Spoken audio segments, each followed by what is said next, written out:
どうも、底辺アクアリスト黄昏です。皆さん、以前動画にした60センチ正化石レイアウト水槽の動画は見ていただけたでしょうか。まだ見ていない方は概要欄に再生リストを貼っておきますので、そちらから見てやってください。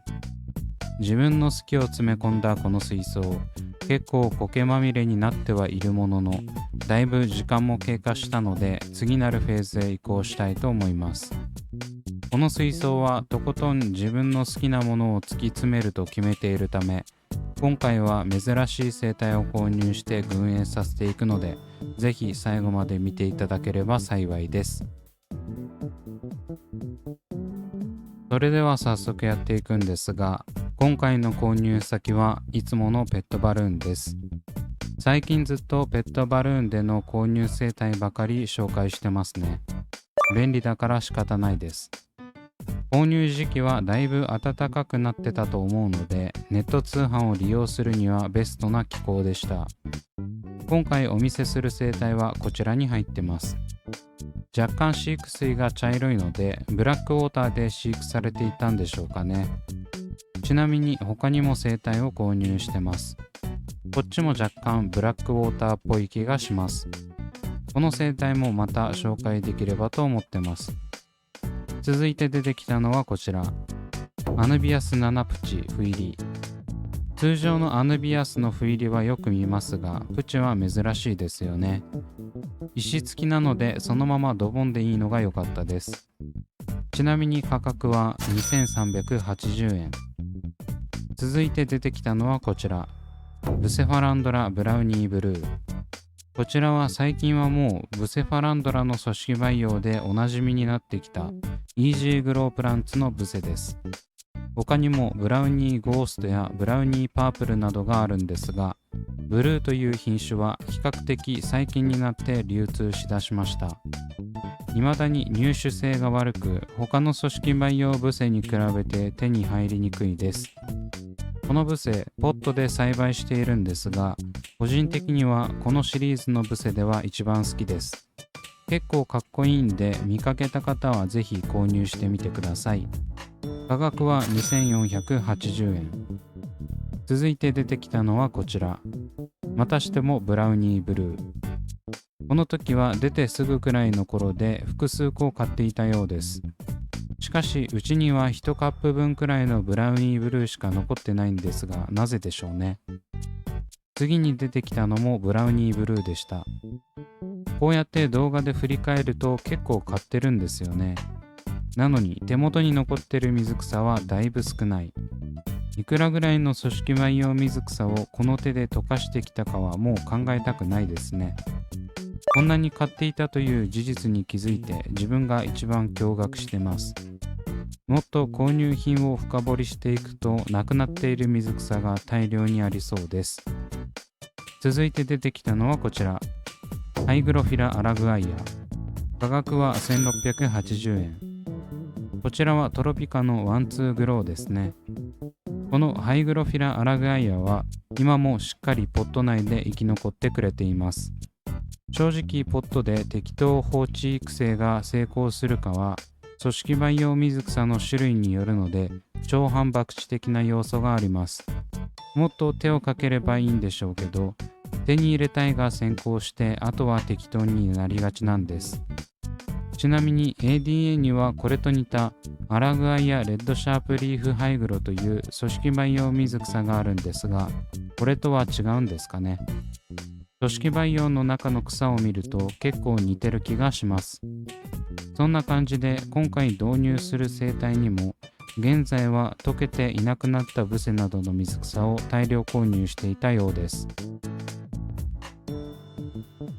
というわけでようやく今回紹介する生態をお見せしていきます。それがこちら、アロワナテトラ。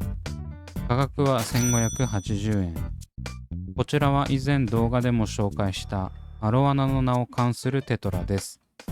以前紹介した時は2000円程度だった気がするので、それよりもだいぶ安くなっています。自分が最初に購入した時は1匹のみだったので、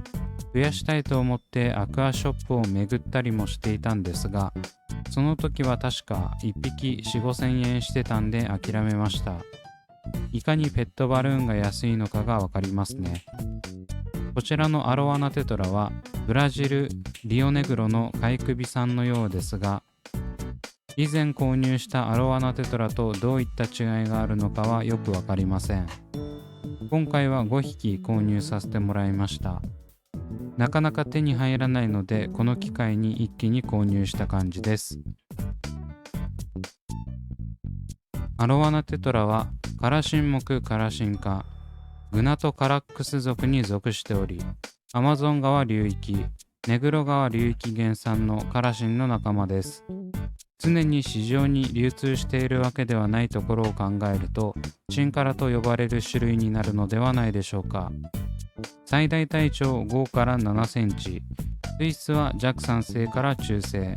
水温は22から27度、餌は人工飼料から生贄まで幅広く食べます。名前にアロワナとついているということで、その名の通り見た目がアロワナにとても似ています。特に上向きについている口はまさに小型のアロワナのような感じです。目の上部の虹彩が赤いため、テールライトという別名もあります。尾ひれの付け根あたりに黒いスポットが入り、その周りが赤くなっていますが、体色は熱帯魚の中でも地味な部類で、どちらかといえば結構地味な生態です。そのため南米に広く分布し、いろんな産地のアロワナテトラがいるにもかかわらず、流通量は少ないということになっています。昔は他の熱帯魚に混ざって輸入されてくる、いわゆる混じりでしか入ってこず、相当レアな種類で、簡単に手に入れることはできない生態だったようです。現在でもコンスタントに流通しているわけではありませんが、現地採取個体が少しずつ入ってきており、入手難易度は下がってきています。グナトカラックス属はこのアロワナテトラ以外にいませんが、生息地によっては尾ひれの付け根にある模様がオレンジだったり、体色が黄色になっている個体もいるようです。なので一口にアロワナテトラといっても、すべての個体が同じような体色になるとは限らないところが、この生態の面白いところでもあります。また胸びれがハチェットのように上向きになっており、遊泳力や跳躍力ともに高い部類に入ると思います。以前購入したアロワナテトラも実は飛び出し事故を起こしてしまっているので、皆さんも飼育する際は飛び出さないように気をつけましょう。こうやって間近で見ると結構地味な感じがしますが、この目の上部の赤と尾ひれの付け根についている黒と赤の模様が綺麗です。顔も独特で、名前の通りアロワナに似ているのでとても愛嬌があります。こういう系統の生態はあまりいないので、見かけたらぜひ導入してみてほしい生態の一匹です。それでは導入していきます。今回はスムーズに出ていってもらえるように、いい感じに計量カップを傾けて放出しました。流れに身を任せて全員出ていってくれましたね。導入後の映像がこちら。結構体長が大きめのテトラだったので、自分にしては控えめな数になりましたが、なかなか存在感があるのではないでしょうか。この水槽にはどういった生態を導入するか決めかねていたんですが、自分の中ではこのアロワナテトラが結構しっくりきています。もっと在庫があれば20匹とか買ってたかもしれませんが、これくらいの数でちょうど良かったですね。導入直後はおとなしく、普段の素早い動きはあまり見られません。やはりこれくらいの大きさのテトラの場合、60センチ規格水槽くらいがちょうど良さそうです。清涼感を重視したこの水槽にアロワナテトラが複数匹泳いでいるのはなかなかいいですね。正直導入するまでどんな風に見えるのか想像できてなかったんですが、アロワナテトラはいい意味で地味な生態なので、景観を邪魔せずしっかりと存在感をアピールしてくれているので良さげ。アロワナテトラを複数匹泳がせている水槽を見たことがないのもありますが、新鮮で自分家の水槽じゃないみたいです。このままこの水槽の主役はアロワナテトラに決まりと言いたいところだったんですが、実はこの生態、以前紹介した説明とちょっと違うことが判明し、主役交代のピンチに陥っているんです。その以前の説明と違う部分はどこなのかというと、性格です。自分はアロワナテトラ紹介動画で、この生態は温厚で他魚を攻撃しないと言っていたんですが、そんなことはありませんでした。この5匹のうち1匹がやけに強気で、今の映像でもちょっと片鱗が見えてますが、他の個体を追いかけてるんですよね。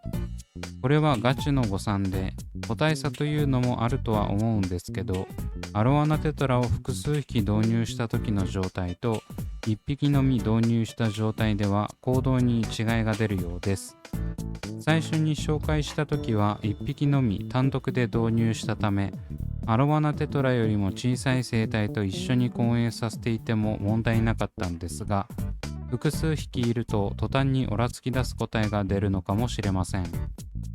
正直この暴れ具合が複数匹導入のせいなのか個体差なのかはわからないんですけど、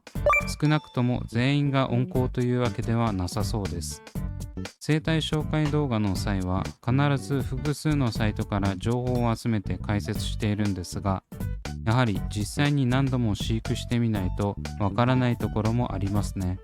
勉強になりました。というわけでいかがだったでしょうか。なかなか迫力のあるようでなかった組み合わせの水槽が完成しました。アロワナっぽい生態が複数匹、それも水草レイアウト水槽で泳いでいるなんて、字面だけでも面白いですよね。これが実現できただけでも価値はあったと思います。とりあえず現在はこのアロワナテトラをメインに据えていますが、先ほどの希少な荒い個体問題もあるので、今後の生態選びはいろいろ考えたいです。本物のアロワナほど混泳問題は難しくはありませんけど、こっちのアロワナもなかなかのもんですね。ただアロワナテトラ自体は本当に魅力的な生態なので、気になった方は探してみてはいかがでしょうか。というわけで今回はここまで。Twitter と Instagram やっておりましたので、そちらを見ていただければ嬉しいです。それではご視聴ありがとうございました。